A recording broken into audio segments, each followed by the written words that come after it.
Should be live.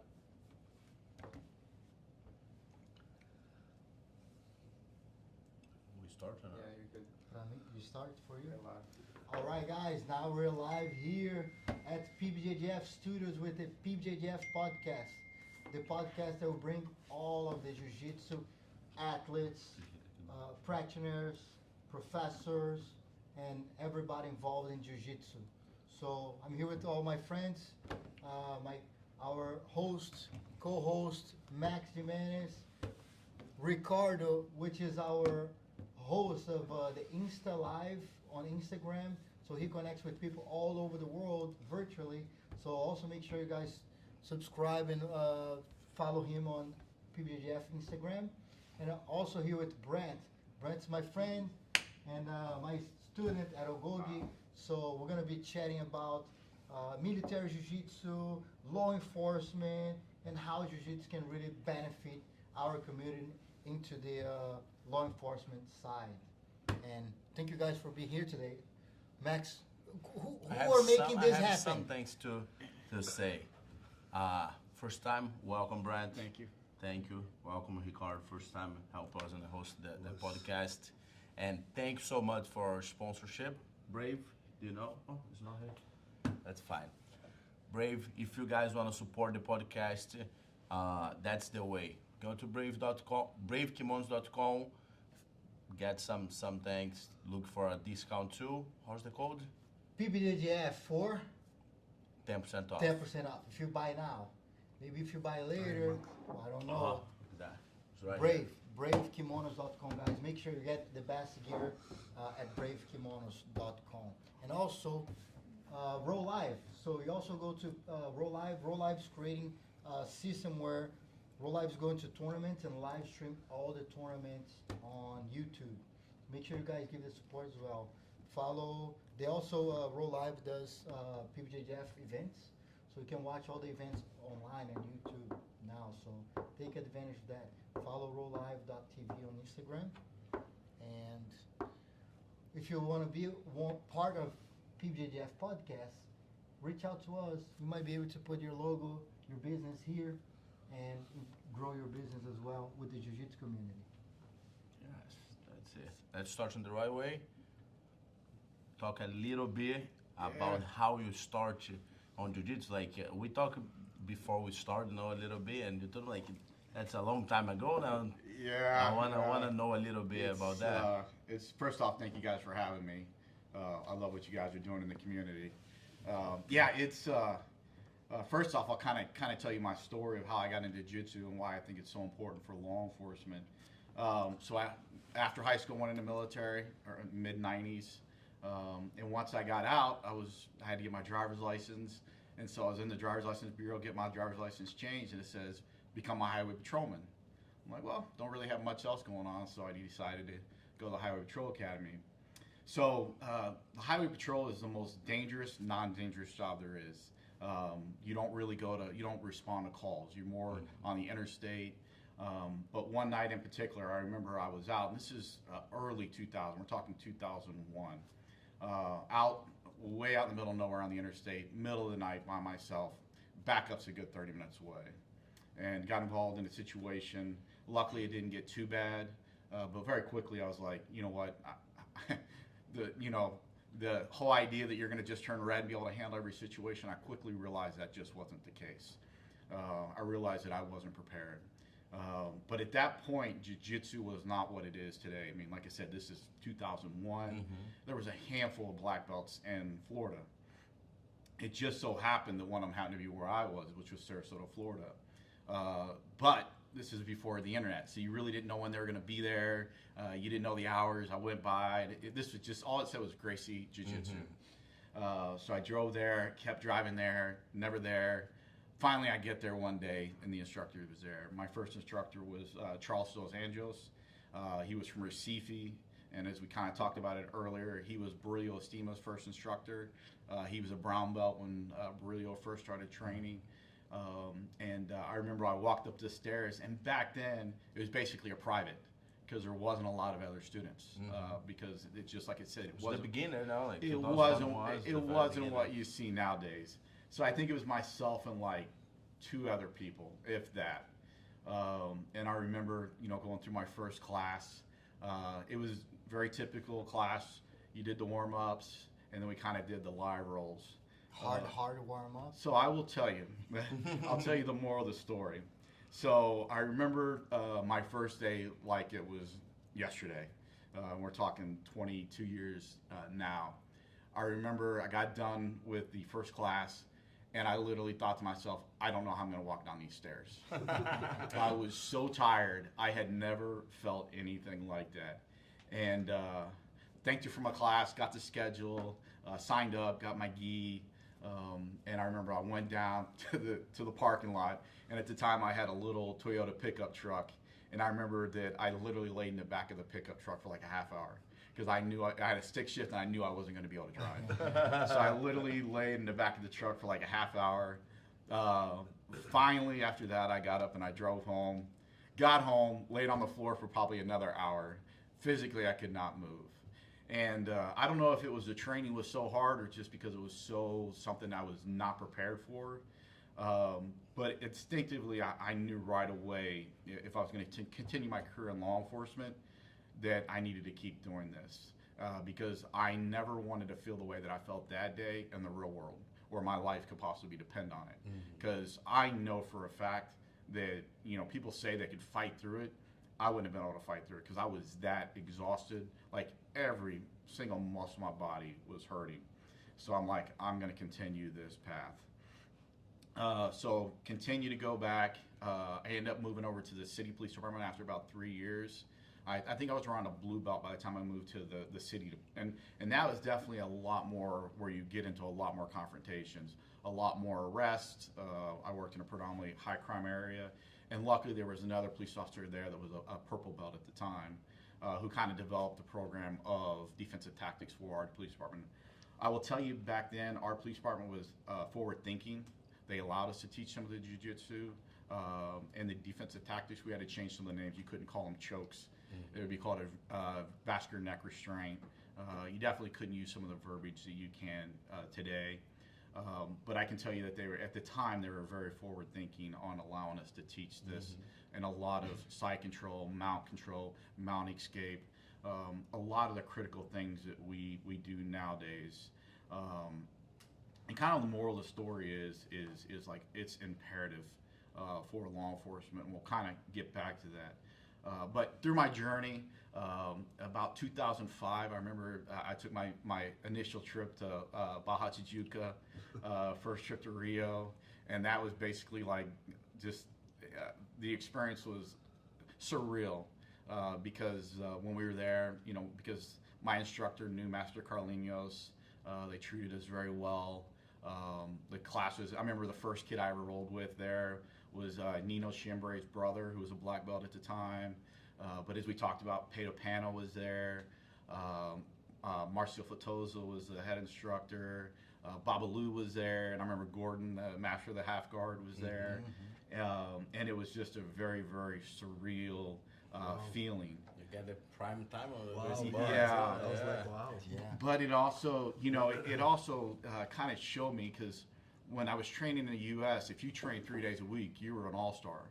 Like you were like an overachiever.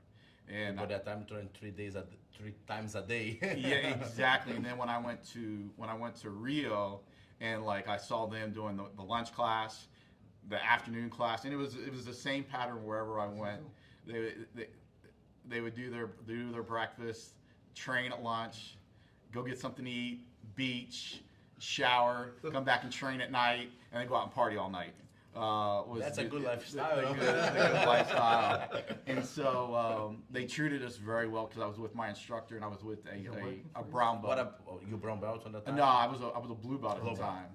But a kind of a cool story was, are we okay? No, yeah. 2005 you said, right? Yeah, 2005, and it was very cool because so we kind of went through this journey. They took me all through Rio, and it was just an unbelievable experience. But I went with Chiambro's brother, and I rolled, and it was Master Carlinos told my instructor that I should be a purple belt.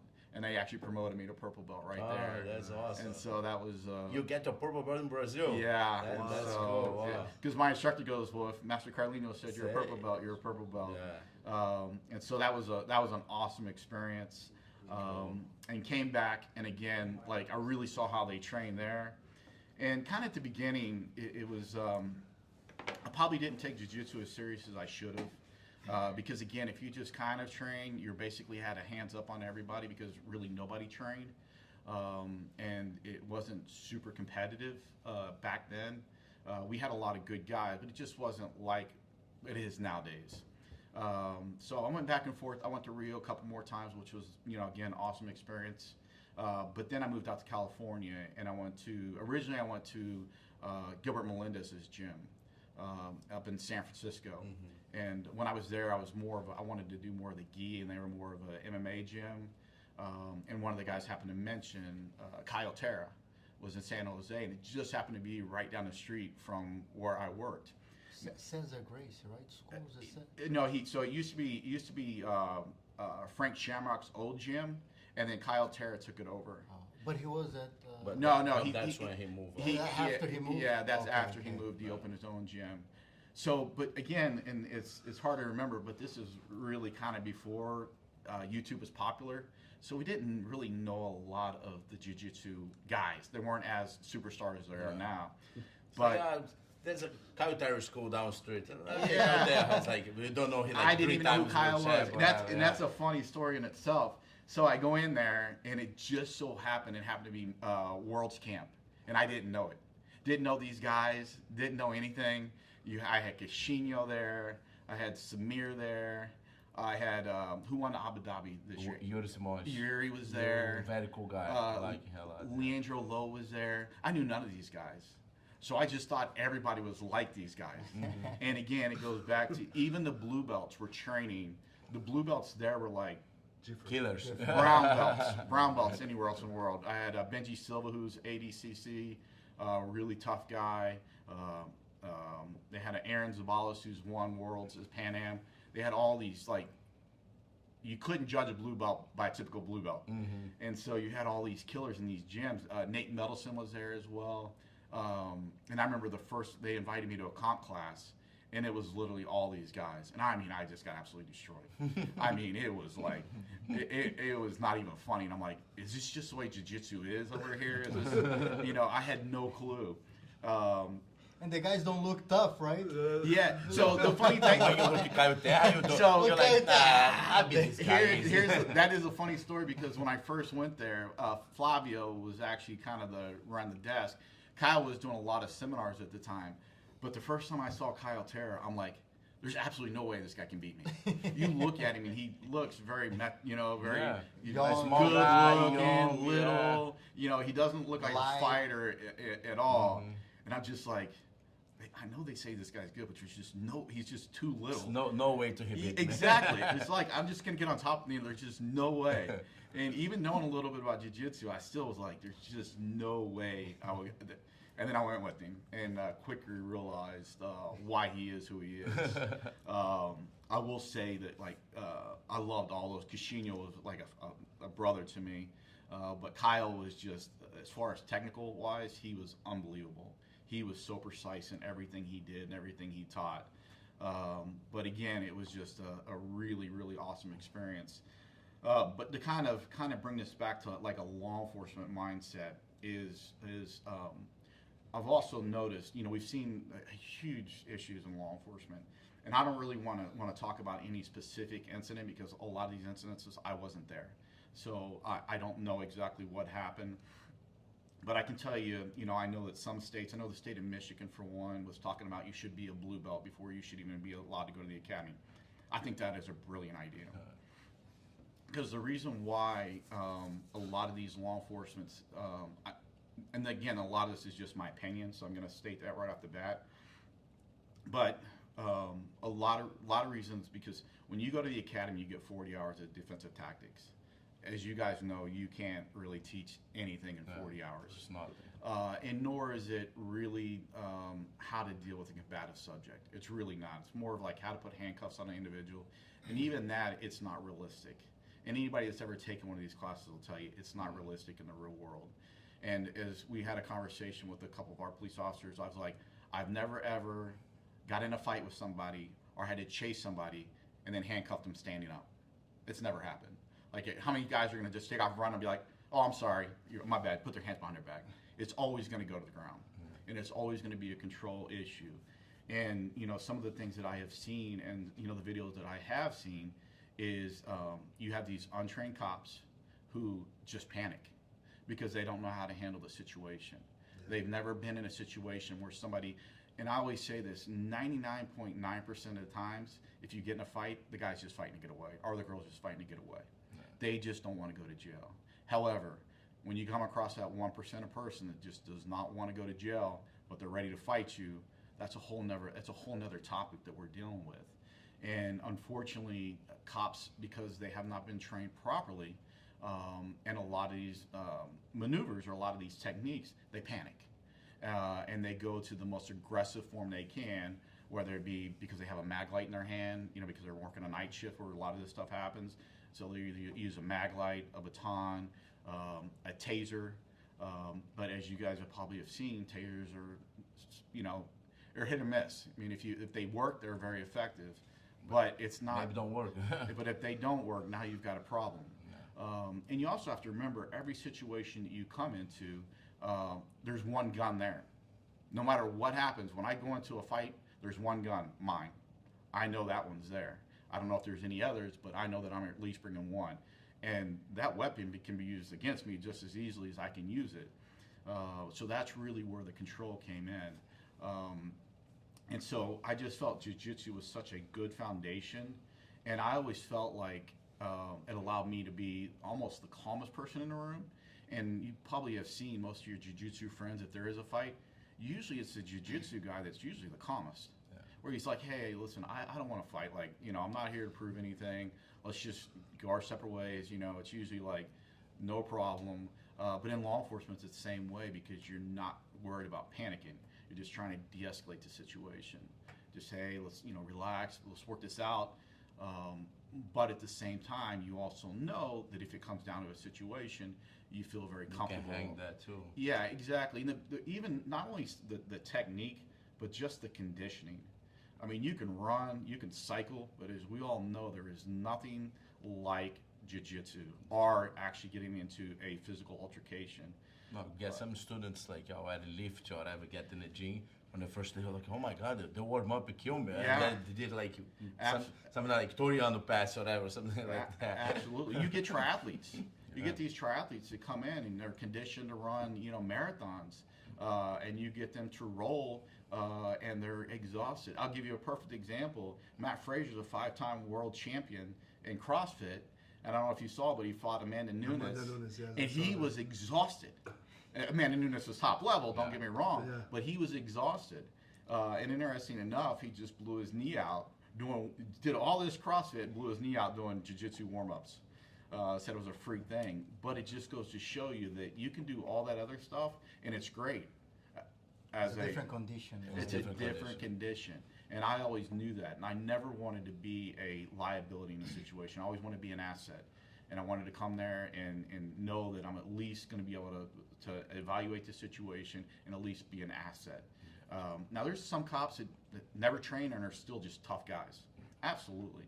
But what I always told them is, you right now versus you doing jiu-jitsu, I guarantee you the one doing jiu-jitsu is going to be a much better police officer. We just talk about this by students too. Yep. Like that's a good knowledge because like some students get to the gym, they get this slow learning process or whatever, you know, it's different to everyone, you know, and one day they come to me and like, man, I don't know if I see my evolution, blah, blah, blah, I'm slow. Some guys get here like after me and like doing better. I'm like, I told him, compare yourself with you, you walk in everything. Compare that. If you still beat you now, something's wrong. You know what I mean? But like probably you're gonna beat yourself from that day. You know what I mean? Because like compare yourself by yourself. Don't look around and try be like nobody. You know what I mean? Absolutely, and it's such a And I'll tell you, I think a lot of cops, the ego is a hard thing for them to overcome, because they've been given a lot of power, they have the authority, and then they come to a gym and they're dealing with people that they may have arrested, or, and I saw a funny meme that says, jiu-jitsu, a great thing because you can have a doctor, a lawyer, a pilot, all these people, and they'll be getting their butt kicked by a 15-year-old fail on algebra.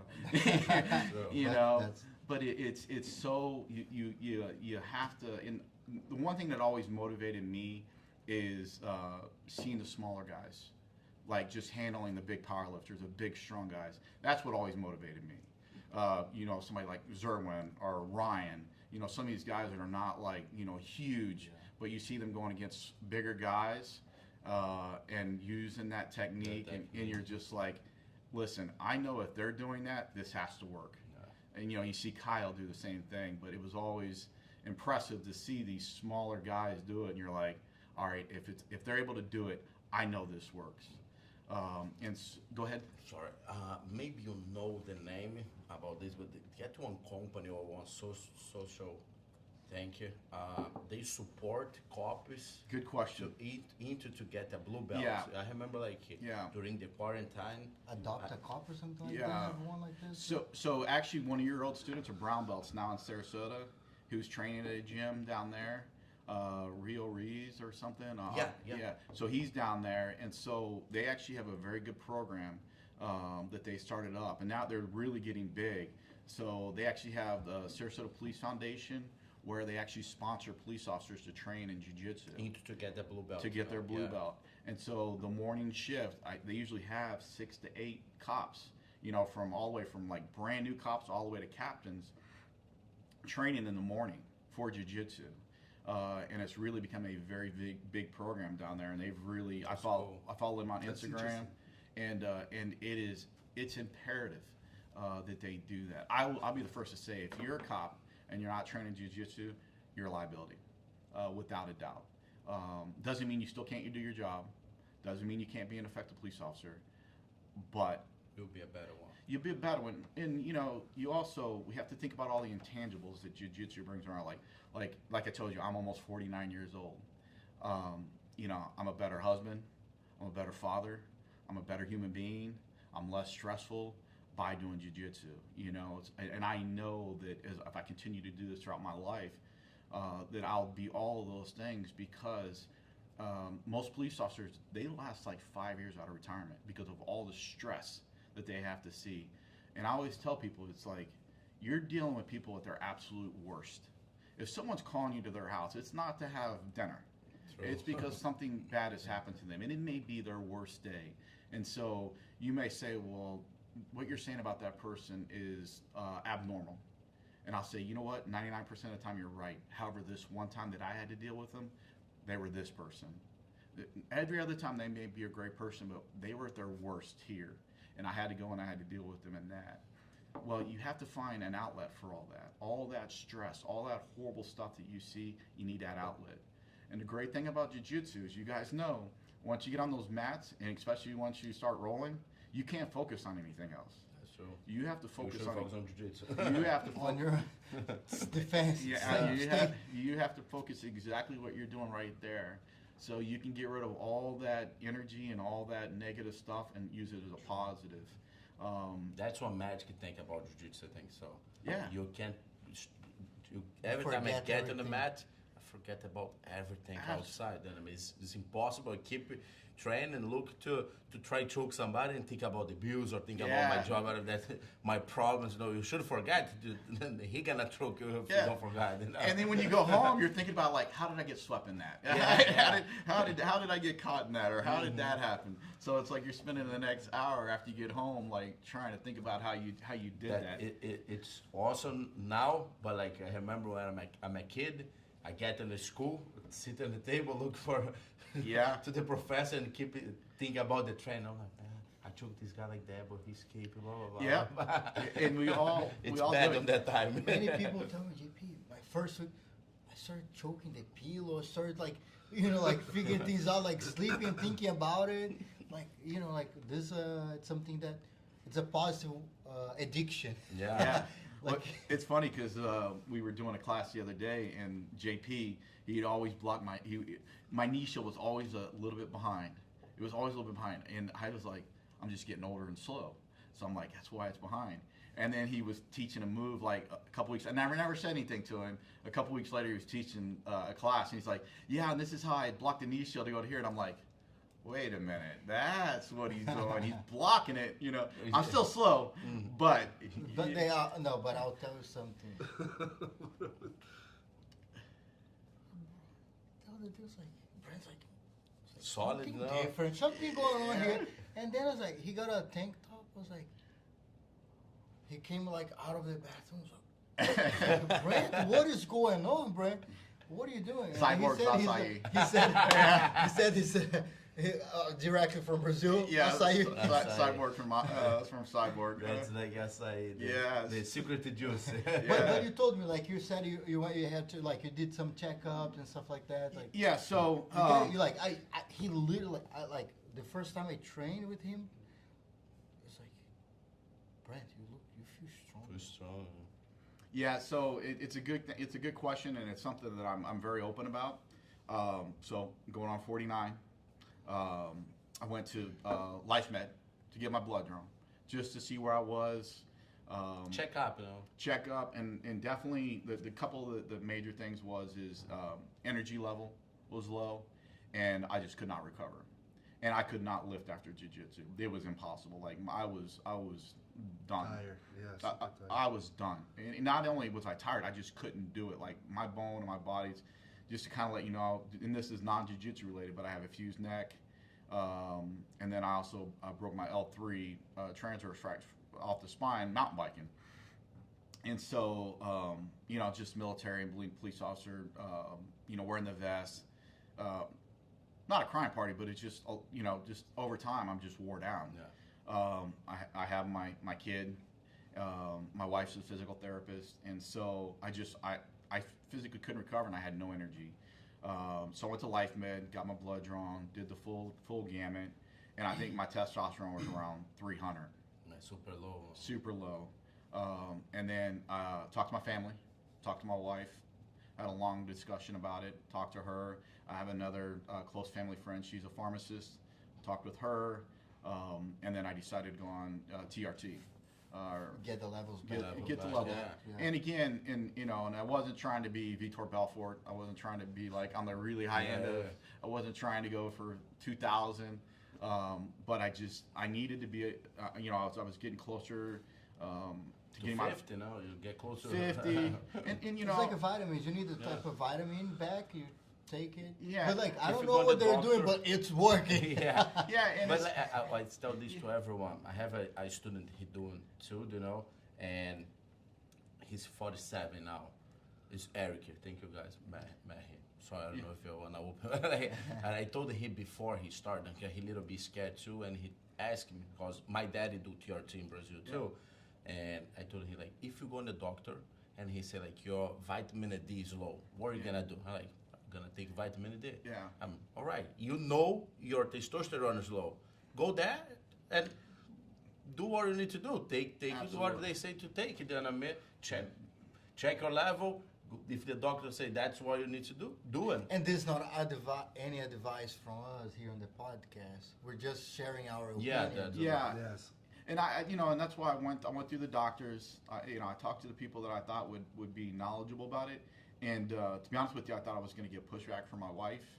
And she's like, no, if you need it and they say it's medically necessary, And, I want to live my life. I still want to go mountain biking. I still want to go running. I still want to do lifting. I still want to do jiu-jitsu. Yeah. There's so many things. Enjoy your family. Absolutely. Right? And I was getting to the point where I couldn't even walk down the stairs without like it sounded like a horse going down the stairs, because I would like take one step, another step. And so it was based on that. I decided about 3 months ago I did it, and it changed my life without a doubt. I probably go to 5 classes a week now. I teach 3 of the classes. Cool. Energies. The energy's different. I feel better. I feel obviously stronger. I'm not trying to smash, the other. not. I mean, I'm mostly I just try to get in bad positions, work my way out of it a lot of times. But I don't try to use it to my advantage in jiu-jitsu. And I don't really. It's not for that purpose. I'm not trying to compete. And that, I think that's a good point to make too. Is if I was like in a competition mode and I was signed up saying I was drug free, and I was doing this, you're an asshole. No. Like you're not doing what you're supposed to.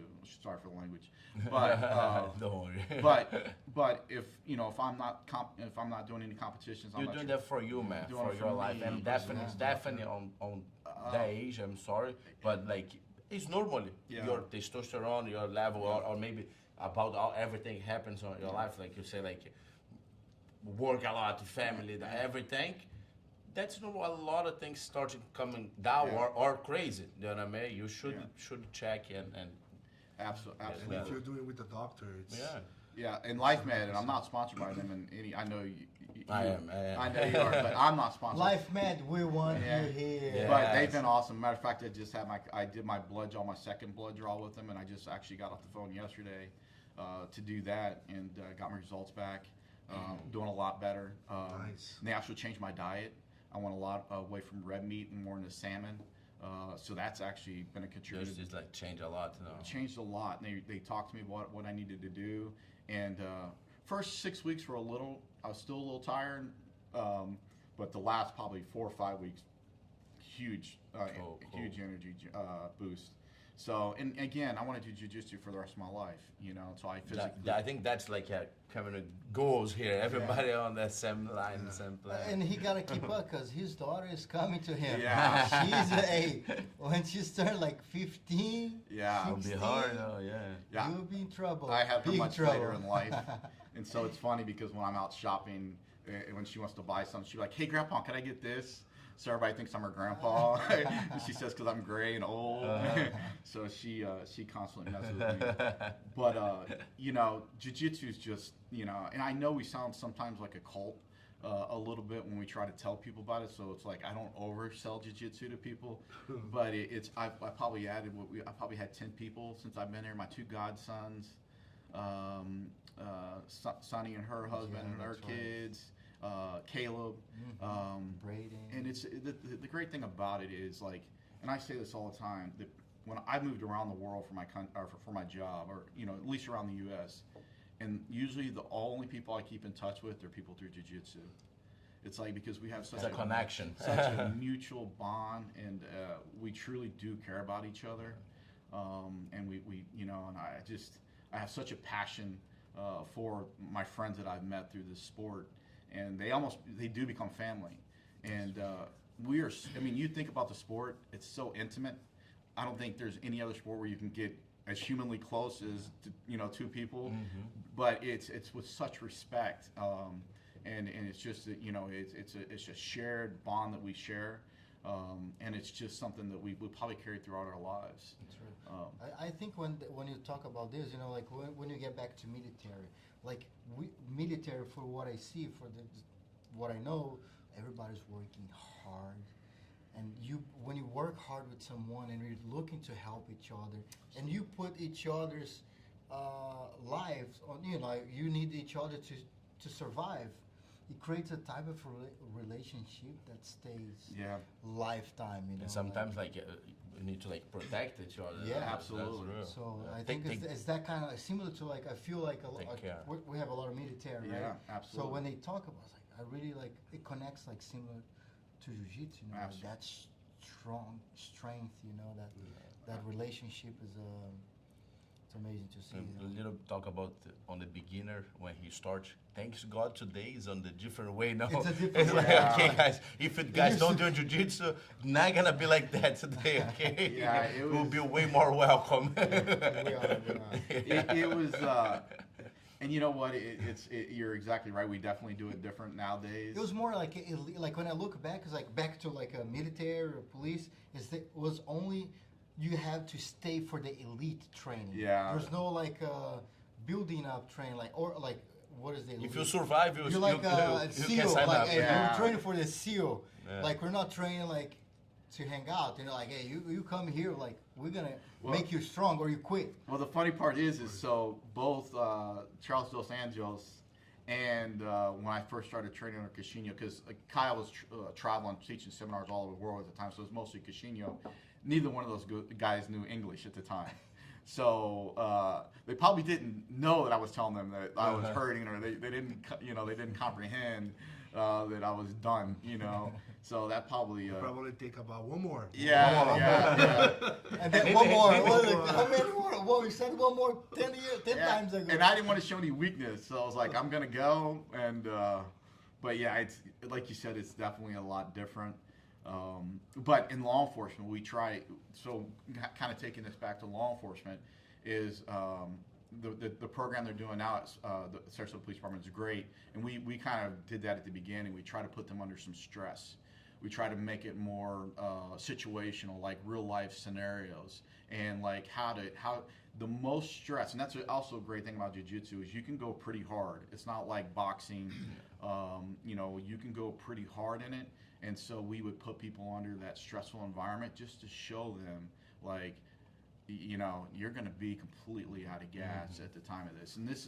And it goes back into like, once you get into jiu-jitsu, it affects your whole life. Like you start eating better, you drink less, you go to bed earlier because you don't want to get your butt kicked the next day in class. It's a lifestyle. And it slowly, it creeps over into every part of your life.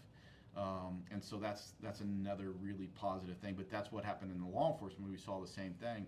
A lot of the guys that continue to train, same thing, they brought their lunch instead of going to get a cheeseburger, and they started going out a little less and drinking a little, because the last thing you want to do on Saturday class is be hungover because you went out Friday night drinking, and so you make those changes.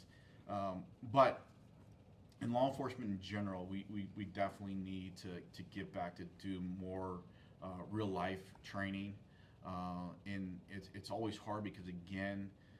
Once you become a police officer, the training, you only get about 16 hours a year. And they really don't do it super hard because of liability. If they get hurt, they can pension out. And so that's why if you bring them in as a blue belt, there's really no liability on the police department. They've already got their blue belt, so they're already training. So the chance of them still continue to train if they don't is good. Plus, they're already a little bit comfortable, and it's no liability on the police department. So if that rule does get implemented in a lot more states, I think it'll be huge. And they should have, each state, in my opinion, should have schools that are certified to train. So in other words, in Anne Arundel County, certain schools are certified to train for the academy. You want to go to the academy? Great. We train at this place. You guys really close for the militaries there. Should So I many. don't know, maybe stopping by, try to get a meeting and figure out something. Yeah. But And even sorry, for the but like- like what you're talking about, the whole community, right? Not just for one school, but have it certified like your school, someone else, the other schools around, like having like a program where Absolutely. people can come and learn from this program in the certified schools, which is great for jiu-jitsu, right, for the community, and Also good bring for it you. back to the law enforcement. It should be, right? in my opinion, it should be a year-long program. Like you want to go to the academy, great, but part of your process is to go go do a year here, and each school have the state mandated program for 1 year. They teach, like in the school, they would have like a book. Hey, you got to teach this book. So start off on the So you fundamentals follow this classes, process. have X amount of fundamental classes, and then move over to the intermediate. And by the time they're Those ready, are the techniques we use. and the academy and the academy or the police department comes back to the instructor of that school and says, hey, do they meet the criteria to go to the academy? Absolutely. Or they can do it, part of the time while they're in the academy. But we definitely need to get to where we are taking some of the liability, because if there's a liability, the police department will avoid it. I promise you that. So if we can take a little bit of that away where you have to do it up front, I think you'll have much better police officers. But one of the other huge problems in law enforcement right now is not as many qualified applicants are going to join because of they're seeing, certain things happen where a lot of these cops are going to prison for doing negligent stuff. And so what does that mean? You still have to hire police officers, but your pool is going to be a little less than a little less qualified. but they're still going to have to push the people through. And so it's going to be a complete cycle. And if there's a liability, they might be like, oh, I'm not going. Absolutely. Like, I'm not even want to get into this because I don't want to be liable for whatever happens. Right? Absolutely. Crime might go up. Well, that's what we've seen a lot, and especially when they defunded a lot of the police departments, we've seen crime skyrocket in a lot of areas. And so, you know, and I will tell you, and again, if a police officer gets in a situation and knows jiu-jitsu, it is going to be the least violent arrest there possibly is. Jiu-jitsu is as much and as effective as it is the least violent martial art there is. It really is. And so it's about control now. Exactly. Position control. Without hurting the person. Without hurting the You person. can control somebody without getting here and Absolutely. You can manage your Verbalize that. And again, go back to what you can verbalize the entire time. Hey, especially if you got the guy on you got the guy's back, you're like, hey man, just calm down. I don't want to hurt you. Like, and start instructing other police officers, hey, grab his hand, let's just get him in handcuffs, like control the situation. You know, even side control, it's still like, hey man, just relax. You know, the whole time you're talking to them, like, and also even like, you know, a lot of the holds you can kind of loosen a little bit, and be like, hey, I don't want to do this. Like, please just relax. You control the amount of pressure. Control the amount of pressure. And like, Even though you can control, and that's the difference about if you have a jiu-jitsu, because as you know the jiu-jitsu, you know how much amount of pressure you're gonna put. You know, some people that they know and they, like you said, they don't train, they might be nervous and they want to do stuff and they don't know how to control and all that's. But us that we do jiu-jitsu, we know exactly how to apply the pressure, where to apply the pressure. And I think we that's train with all different body difference. types, Exactly. right? Like the small guy, I'm not gonna put too much weight, too much pressure. With the bigger guy, I might need it.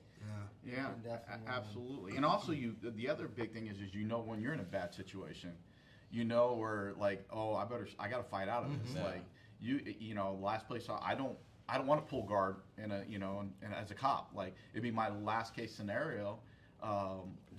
But it's really not the ideal situation for a ground fight. So you kind of know I need to burn some energy here. Like I need to go. And I think knowing when you're in a bad situation and when to use that strength and when to use that energy is just as important as the opposite, because now you know, hey, this could go bad really fast. So I've got to get out of this. Get out. I got to get out of this situation fast. And I have a question. What does that mean on the short? Go get that. So at Agogi, we also do Law Enforcement Day, where we have law enforcement, military, and EMT come in. We'll do it for free. We'll open up the gym, and I'll teach a 2-hour seminar. And it's more of like control. And again, if I get somebody in my guard, again, I got one weapon. I know where it's at. What's a perfect thing to do in a guard if you know where your weapon's at? A Kimura. Because now you know you've got the arm. Now you know where you're going to go. Now you got them in a good situation where it's like, hey, relax, you know, and now you know they're not going to get your weapon. So we teach that. Like it's a very simple, in a tactical class, and again, this is my opinion, it should be no more than 3 steps. That whatever you do, whatever you teach should be no longer than 3 steps for a basic, you know, law enforcement technique, because unfortunately they just don't train enough where you can, you know, I'm not going to teach them I'm not going to teach them a Barambola, you know, or I'm not going to, you know, we're not going to do X guard. Like it's just not going to happen. But effectiveness is about everything effective.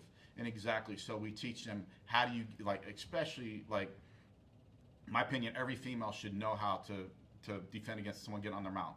You know, you should know how to do a mount sweep. Every female in the world should know how to do that, because unfortunately, if there ever is attack, number one spot they're going to end up is someone on top of them. And so, like, every female should be mandatory. And so we teach that also in law enforcement, because I've actually had a situation as brand new cop. Sure enough, I had a cop that who was an older cop a drunk guy, big guy too, decided he wasn't going to take the cop's shit. Hit the cop, jumped on top of him, was choking him. And when I got there, all I did was tackle him off of him because we saw it immediately.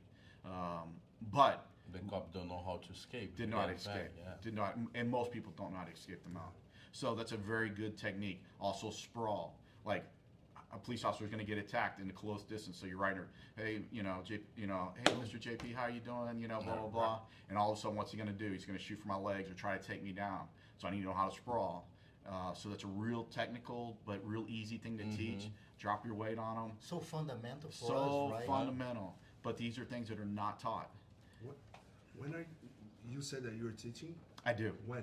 Whenever we set them up we try to do it about once every 2 months. We can do it a little bit more as we build. You guys haven't the next one scheduled yet? Or No, not yet. But send a message. Maybe they can send a Super message. interesting. If you guys are interested in learning it from. And it's open to everyone? Oh, Because I have yeah. some cops I would Yeah. definitely... we had I would on the definitely last one we send- had send, federal agents there. I am interested to see it. Yeah, we had federal agents. I mean, as a police officer, I was certified. I taught all through the state of Florida, SWAT, police. Wow. I taught on the federal level. But again, we try to make whatever you take out of that class, I want you to be able to use, like immediately. And so that's why we make it literally as basic as possible, but the most effective things. And I try to also base it on scenarios that I've either seen on TV, on video, or also scenarios that I've been in real life that I've seen or I've heard of other scenarios. Could we find a scenario over here for us to put in the TV? Could we find it? Maybe you could walk a little bit I think through. there was actually a scenario where a Philadelphia cop used a Can we Kimura. open the computer? Um, Can you try to Yeah, find I it? think again before, for us? when they looking for it, somebody did a question here, Let's check the question. Yeah. Send your question, guys, please. Send your love too. Send, hey, I love the podcast. Share with your friends. Make sure you share with everybody. All the police officers, all the law enforcement should definitely watch this podcast. This can definitely. So we have. So it makes. I think we touched the subject already, but we can go back here.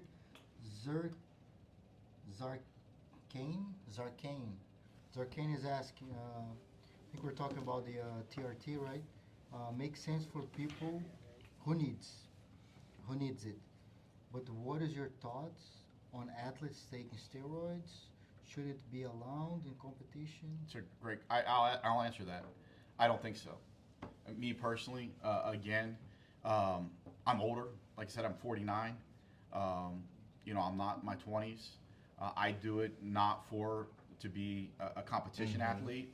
I don't want to be a competition athlete. And so I think, again, if you sign up for a competition and the competition is drug tested, where they're saying you're going to be a clean athlete, like IBJJF, ADCC is a different rule set. There is no testing in that.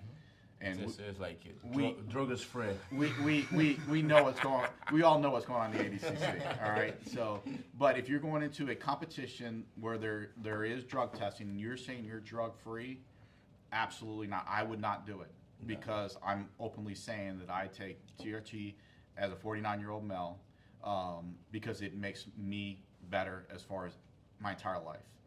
I agree with you, but I just don't agree with like testing only one person on the bracket. Yeah. That's make it Yeah.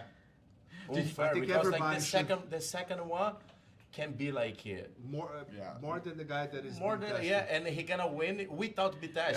Yeah. Yeah. That's like don't make any sense. Did my you see what opinion, Craig Jones said about it?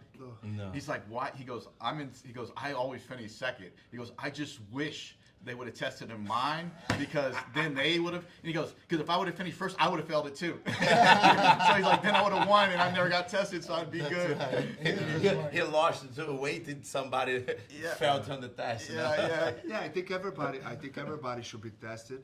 No, only the first minimum one. on the podium. I feel. The podium, I feel like first, second, third, should be tested. I And think if you give the that's win, how fair it's should not be. fair to give the win To somebody who look, don't get to tested. the one that didn't Yeah. get tested. Well, you know what you which could do? What would be best case scenario?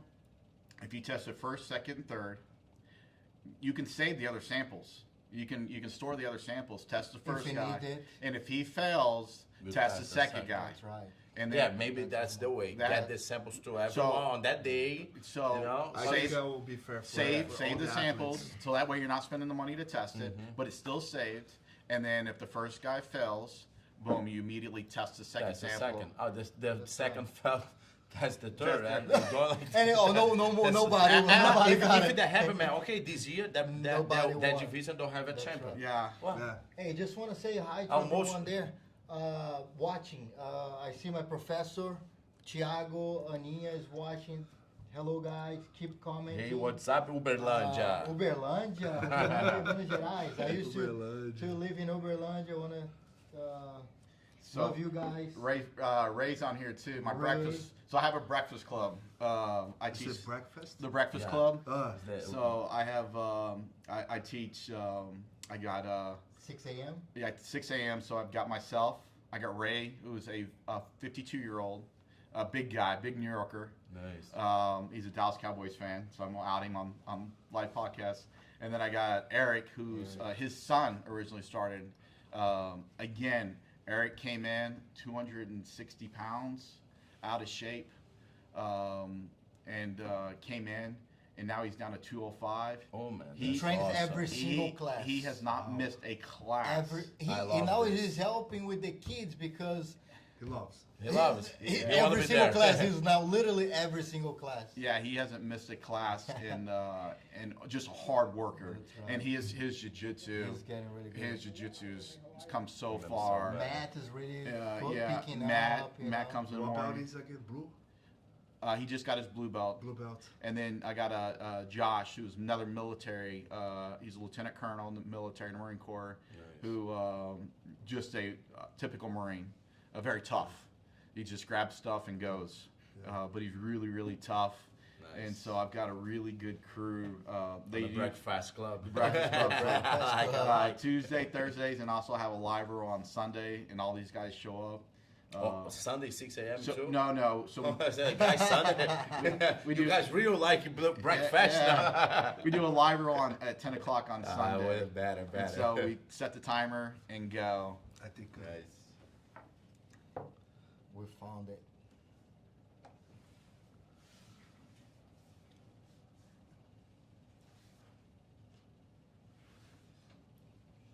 Is that the one? That's one of them. I've seen this too. But you can see the cop is like kind of keeping his distance. As soon as he got his opportunity, see how he's controlling the situation. And I know this is non-violent. This is about as non-violent as you can get as a police officer, right here, controlling the He individual, know what he's doing now. controlling the arms. He went for And the that guy's bar. big. He Yeah. went for that bar, I think. You know, not shooting the guy. I mean, he's really just trying to control him. He's trying now. Probably here, he's probably giving verbal commands. I mean, again, I wasn't here, but I mean, this guy's not going to get hurt. He's in a really good And control. he verbal like Yeah. to ask for help, you know. Yep. He's getting the handcuffs. Thought he was gonna go for that And one. he's so calm. Oh man, Handcuff. yeah, he but- definitely know what he's doing, man. Yeah.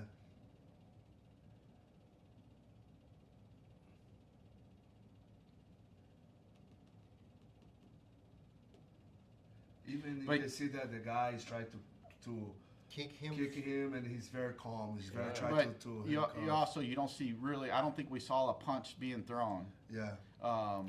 You know, that's literally is probably as soft as you can arrest an aggressive subject. See the transition? He did Yeah. it. That's awesome. So you're saying that everybody, if you're a law enforcement, you don't train yet, go find a jiu-jitsu school Find near the you. school, man. You Yeah. need to do Does it. not matter where. Go find the Yeah, jiu-jitsu that's a big school. thing. Look for some find legitimate, one? know, and There's one in Philadelphia. So right? the- looking for a place in Philadelphia film. cop uses armbar or Kimura. If you type Yeah. in Philadelphia cop uses armbar. Look Is for that a a, place to a film. one that the police has Welcome. control? Yeah, real well Can controlled. we look at one that they don't have control? Is that? Yeah, absolutely. It's like so when you can compare. Hey, look when somebody don't know So, jiu-jitsu. you know, if you look at the Minnesota incident, the one where the individual lost Yeah, his yeah, life, that is everything we teach not to do in law enforcement. I think he was on his neck for, I think, again, it's been a while since I've read this, 6 or 9 minutes. I forget what it is. That is literally the worst thing that you can do in law enforcement. It's common. What you try to do is you try to get the individual out of the scene as quickly as possible. You want to try to control the situation, get the person in handcuffs, and get them off the scene as quick as possible. Because what happens is if you continue to sit there, more and more people start showing up, and you have creating chaos, a possible riot situation, possible them throwing stuff at you. The goal is to get them in handcuffs, control them, get them in handcuffs as quickly as possible, and get them to jail or to the hospital if they need medical assistance as quickly as possible. Your goal is to try to de-escalate every situation you come in. And there is nothing worse, and any cop that's watching this right now, they will tell you, there is nothing worse than when you spent and you try to de-escalate everything. There's nothing worse than when you get a violent subject and you de-escalate it. Hey, listen, I know you have one side of your story. Let's just calm down. We'll get you there. And you finally get them to the point they're calmed down. And then you get the backup officer that comes in here and just starts riling them back up. They start saying whatever and get this person riled back up. No. There is nothing that makes police officers more upset than that. Like, you just spent all this time. I had, if you want me to share you probably one of the most scary stories I ever had as a police officer, I'll share it with you because I think it's a really good story. So I was in a one-man car. I usually rode two-man cars, and I was in a one-man car. And I went to this call, and it was basically the guy thinks that the next door neighbors are listening in to their conversations. Possible what they call signal 20 to say, disturb person. So in Florida, there's the house, and then there's a carport. So there's a house here, and then the carport, and there was a car there. And the door was like right here. Never forget this story because it's a really good story, and it's a good story for law enforcement. So I go knock on the door, and I immediately go to this side of the car to kind of like have separation. And I'll craziest story ever, and this is exactly the way this happened. And when he opened the door, half his body was behind the doorway, which is very unusual. Most people, when they answer the door, they answer it, but half his body was like hidden behind the doorway. And kind of a bigger guy, but you could tell he was a little bit unstable. And he goes, come on in. And I remember I physically laughed. I go, no. I go, you come out here. And all of a sudden I heard something drop on the ground. And I immediately was like, that was a gun. I'm like, I know that was a gun. I'm like, I know that was a gun. But he walked out and he didn't have anything in his hand. And I start second guessing myself. I'm like, you're overreacting. Calm down. It's not a big deal. So he's here and I'm right here. So kind of like the corner of the car is blocking us. And so as I'm talking to him, he's like, I keep calling. Those guys are listening to my conversation. They know what I'm doing. I'm sick of this. And I'm like, again, de-escalating, sir. Hey, listen, this is my first time. And you're by yourself. By myself. And I go, listen, there's no, this is my first time here. Tell me what's going on. Let's talk through this. Like, tell me what's going on. I need to know what you need to tell me, and I'll work this out. So he starts telling me. He's going on, but he's telling the story. He's getting more and more agitated. So he kind of starts walking around the car, and I start kind of walking this way. And I'm like, sir, I go, listen, and at this point I should have called for backup, but I was ready for him to come at any point.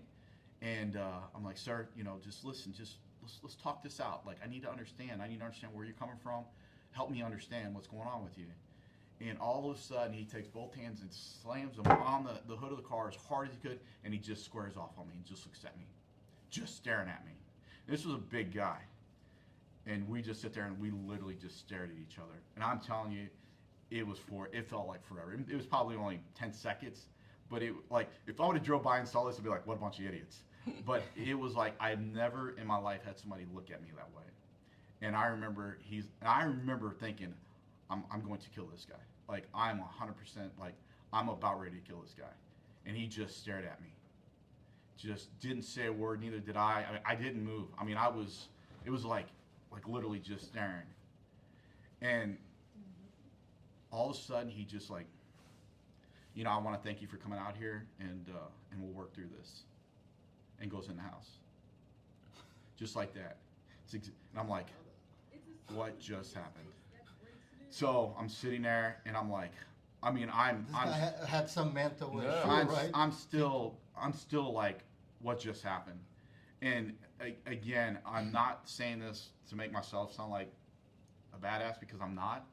But I'm 100% convinced if he thought he could have took me right then and there, he would have done it. So I go back to my car, and kind of where the story ends up is I go back to my car and I radio dispatch. I'm like, if you have somebody come back out here, have 2 officers and tell them do not come up by themselves. Like, wait for the other officer to respond to this guy. So I don't usually tell cop stories like that unless they're funny. But 2 days later, I get a call. And it's like, you need to get back to the house right now. And so I get back to the house, and with another person. No, I was I was on my off day, and I get a call saying you need to get back to your house.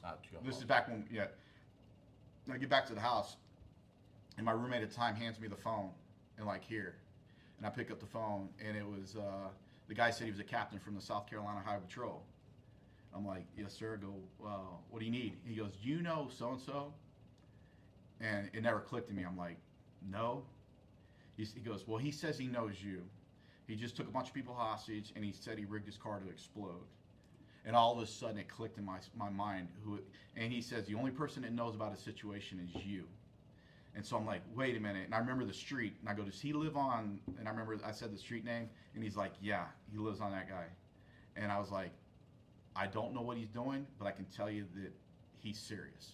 Like, from my experience, he will do whatever he's saying he's doing. And he's like, all right, thank you for your time. I never found out what happened in that situation, but I can tell you that the scariest incident I was involved in is one that not one single punch, nobody was shot, nobody was tasered, but that to me was the scariest. That was the only time I've ever had someone look at me like that. And again, I think if I would have showed any back down, he would have attacked me that day. I'm convinced of it. But it just goes back to why we train, why we do what we do. I didn't even take you on a deep story like that, but it really stuck out in my mind. That's crazy. It was to this day, it was the craziest experience I ever had. And this make us, or I think the whole community, appreciate what police does for the community, right? Like there's people that do something bad in their industry, right, or make mistakes. Yeah. But you cannot generalize on every single person. Because look, my personal experience with the police wants to help the community. Absolutely. You don't leave your house with the risk that you have already just from being a police officer. We know in Brazil, very similar, right? Like, just by walking. But just by being a police is dangerous already for you, Like, and in Brazil, some police officers live in a bad neighborhood. Yeah. They can't tell nobody. They leave the house without the police officer. You have a target on your back. Put it on a bag, and I go to my job. Nobody know what they're doing, but he's a police officer. Went back home. Take the clothes, get home, wash it, put to dry inside the house. It can't hang outside. Especially if they're in the boat. Especially if in the boat. And like, they find out your cop. Every police officer that I met feel they're there to serve the community. Yeah. Whenever you need somebody, who you gonna call? Absolutely. Well, go back to that. We don't have to play the other video, but that previous video. The one we just watched. That's a perfect example of, like, if that cop would have been a road cop, like if he would have been a bad cop, he could have literally mounted him and started punching him in the face. I mean, there is numerous things that he could have done in this situation to make this a much. He didn't throw any punch. He didn't throw. I didn't see one punch. He literally, I mean, this is the only aggressive thing he did right there, was to try to, but from right here, he could have been punching. He could have been punching in the head. He tried to do none of that. He tried to simply control the individual. But that Islam is like pretty nice too. Yeah. Like, get off. Yeah, I mean, he's literally doing this as least amount of force as possible. Even the push, he didn't drop his weight on the. Now, take an untrained officer in that situation. That's just a brawler that doesn't know really anything. That situation's a lot different. You're looking at punches. you're looking at Or maybe look the cop in a Look, bad situation. But the amount It's of the amount of confidence he has, you can see in his expression. and he don't broke the arm too. He hold that just to Absolutely. lock this down. You There's, know. Absolutely. I mean, this was the least amount of energy that you could possibly use to arrest an individual. So, I mean, it's just a perfect example of why you need to train. And he's a bigger boy too. The cop's a bigger guy, but you could tell he was completely comfortable in everything he did there. Yeah, and definitely he know what he's doing. True. And I will tell you, even from jiu-jitsu to arresting a bad guy, it's a total different scenario. Like in jiu-jitsu, yeah, we fight, but I'll tell you, I mean, I've went with 110-pound crackhead girls, women, and it's an unbelievable. Just trying to hold them is unbelievable.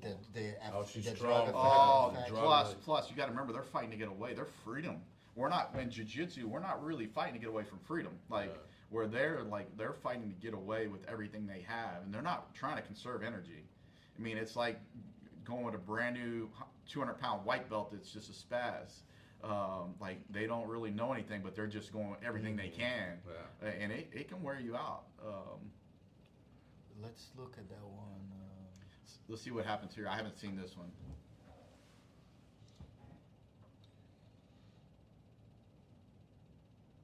Wrist control. Switch to.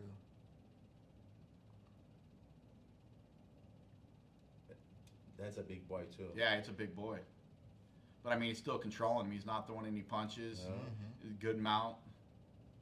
Arm bar. It's almost the same scenario. Yeah. What do you guys think about it? Let us know in the comments. Have you ever had the same concept, or have you ever thought about this that we're discussing here?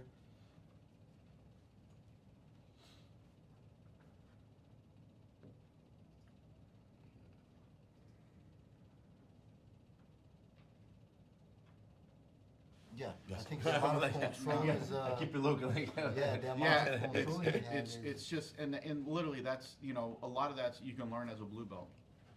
True. A lot of these control techniques you can learn this in a year of good training, but it's just continue that throughout your career because it's important. The big thing is so we get home to our family at night.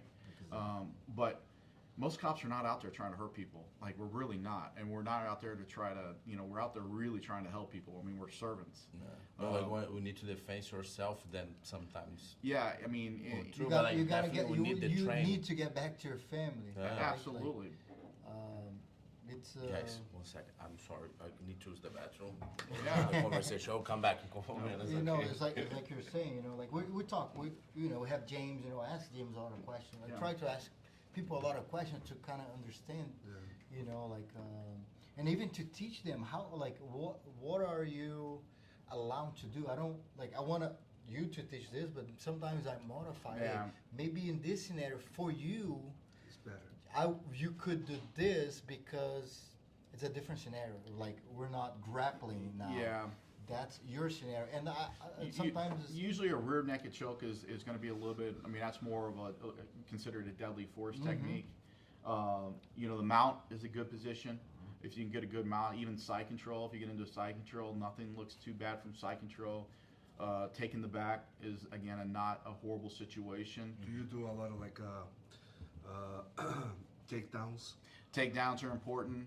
Again, you always have to be careful. Takedowns are a little trickier because if the guy does know a little bit of takedown or the girl does know a little bit, your gun's really exposed.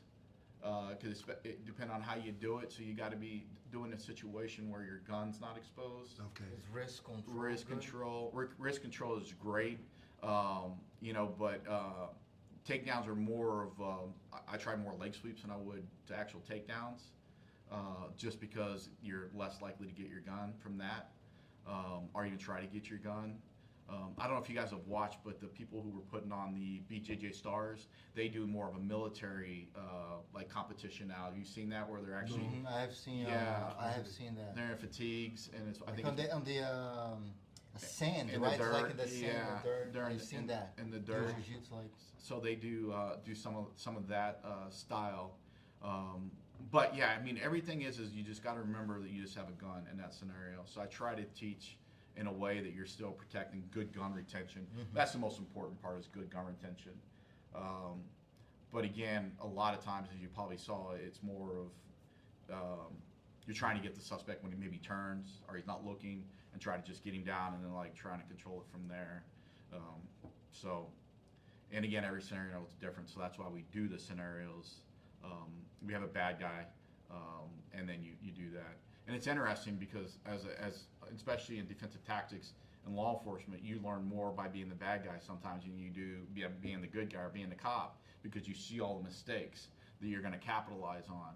And so to really learn a good skill is to be the bad guy and learn, where you see, like, oh, if I was really going to attack this guy, this would be where I would do it, because they don't have any rules. yeah.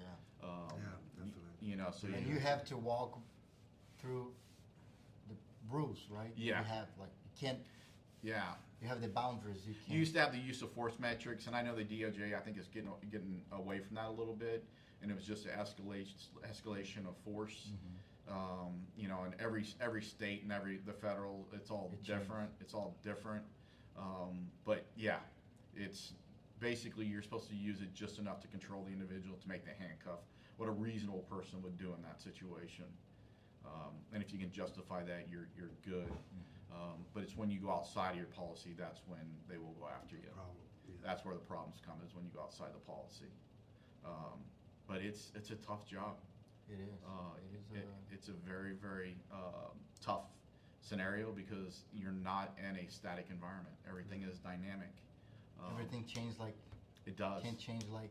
It does. And now you're fighting with this guy, and now you're like, if she's got a boyfriend, or if he's got a girlfriend to the side, now you're worrying about that scenario too. Or if you're going to get kicked Family members. you're going to get kicked in the side of the head while you're trying to arrest this individual. And you also got to remember that everything you're doing is being recorded, because everybody's got phones. So it's like you still have to control your situation without, you don't want to be overly violent. You want to do just enough to control the situation. Again, it goes back. I think about that all the time when I go back to that scenario. It's like, man, how would I react? Yeah. Hey, I'm on top of someone here, but I can get killed. Yeah. For someone that's over there, it's not intense. easy. It's Yeah. stressful, and sometimes I think, I don't know if I should even say that. I think every civilian should go one day with the police. Yeah. And they feel like what they feel is like, oh, because you tend to appreciate more when you get to that position. Oh, Yeah. man, is my life in risk too? Yeah. Like, go and see how that works. Absolutely. So and then you're gonna have a different perspective. Yeah. Well, even it's funny because like when we do the kids classes, we tell the parents all the time, come take a class. And it's like, as you see them coaching the kids, we keep our parents outside, but you hear them talking about it. It's like, it's great, but come take a class, and like you learn like how quickly, like the situation just completely exhausted. True. And How so difficult it is, yes. how difficult. And the parents, even the warm up, the parents come sometimes. You're like, man, even the warm up is hard. I appreciate more when my kids just doing the warm ups is already like absolutely. It's already like pretty hard. The moms, they came one time, the women's self defense, and they're like, I'm so sore. Yeah. I used to push my kid, hey, you gotta do the warm up harder. And like, oh, now I appreciate that. When we get to the same spot. We've been pretty lucky. We've had a lot of the kids' parents come and start training. That's a blessing. Yeah, we've had quite a few parents that come in and train, and it's always good to see because you start seeing them share the bond with the kid, and now they have something to share. Like, my daughter loves doing it at home. I'm sure, your daughter, she just starts doing the moves, man, like butt school, arm drags, Yeah. double leg. That's fun. It's so fun. It's funny because my daughter calls me Bachechka because she says I got chubby cheeks. It's fun to see. My wife took one class. It's just not her thing, which I'm, but I did teach her the mount escape. Gotcha.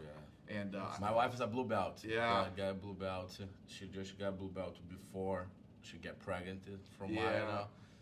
take sometimes off, but now she come back, and I'm happy she back conscious on the classes.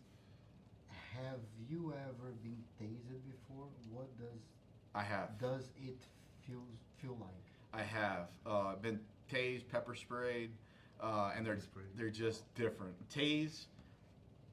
Being tased, so I took the 5-second ride. So basically, they stick them in your upper chest and your lower back, so you get the longer spread. It is miserable. And what it basically does, in the kind of the bigger you are, the more it hurts, because it basically all the water, it just electrocutes you, and literally you just I don't want to try. your body just completely locks up.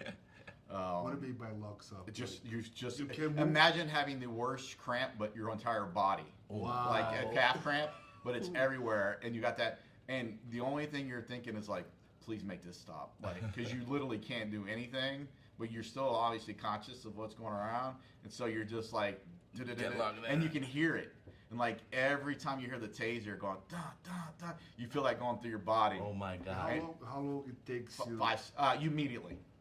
You immediately, like after. Like you get, don't. Yeah, immediately when it stops, you're fine. No. But how long it takes you to Stop. No, How long yeah. 5 seconds. 5 seconds. It lasts. So And then you drop. You can't stay 5 seconds. 10, right? Yeah. You drop or You can pull it again. no, but like after the taste, you can still stand up or like No, you get it taste. they got people on both sides of you that will hold you because you're basically like a human statue. Yeah. It's like that's not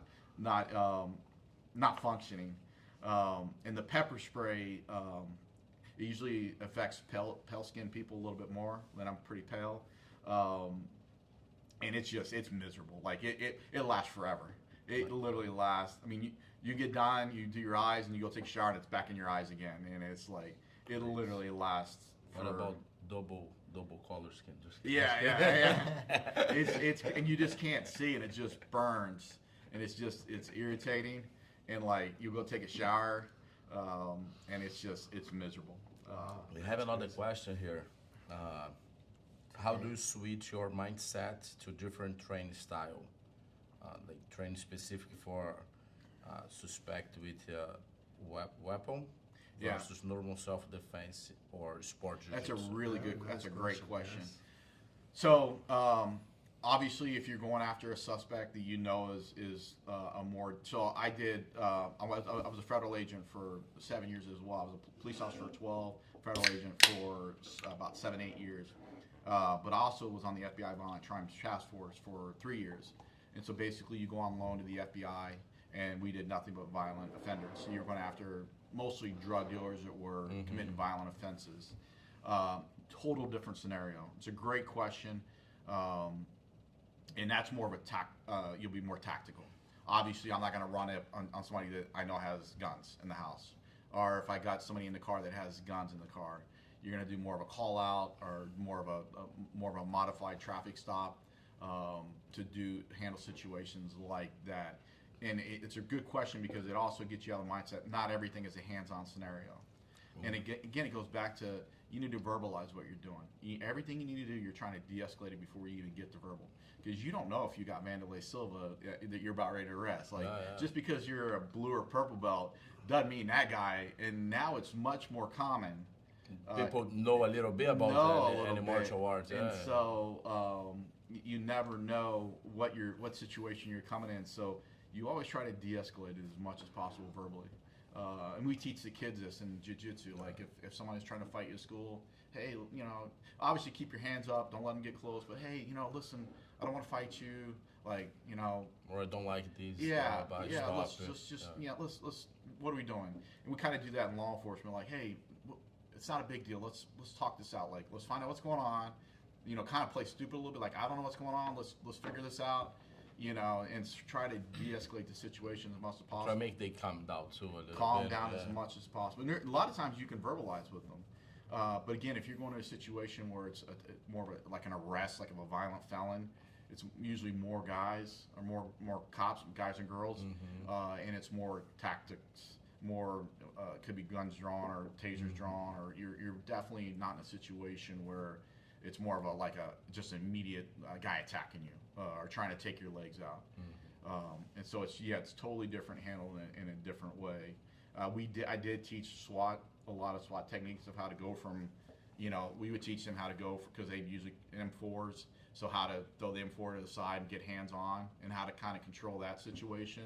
I saw on the internet a jiu-jitsu black belt start one course and how to do like a fight with your gun, or how to protect your gun on a like best scenario. Then I mean, Weapon retain. BJJ cops, I follow them, and they're pretty good. They go around the country and they teach they got a bunch of black belts. They know everybody. I don't remember the name, but I saw online. Tim Kennedy. Tim Kennedy, we want you here. Yes. Tim Kennedy Tim here. Kennedy. Come in. You come. When he comes, you come. Yeah, he owns. Would you come too? Oh, absolutely. So he owns a company. Matter of fact, John Carlo trains at one of his gyms in Austin.